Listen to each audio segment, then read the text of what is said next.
In 536 AD, the sun disappeared for 18 months. A volcanic eruption blasted ash into the stratosphere, dimming sunlight across the planet.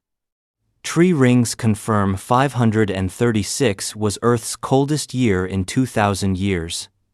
Temperatures dropped 2.5 degrees, the difference between harvest and famine. Snow fell in China in August. Scandinavian settlements were abandoned. 5 years later, bubonic plague arrived. Volcanic winter left populations starved, easy prey for disease. Up to 50 million died. Justinian's dream of reunifying Rome collapsed forever. One volcano ended an empire, inspired Norse Ragnarok mythology, and reshaped the medieval world.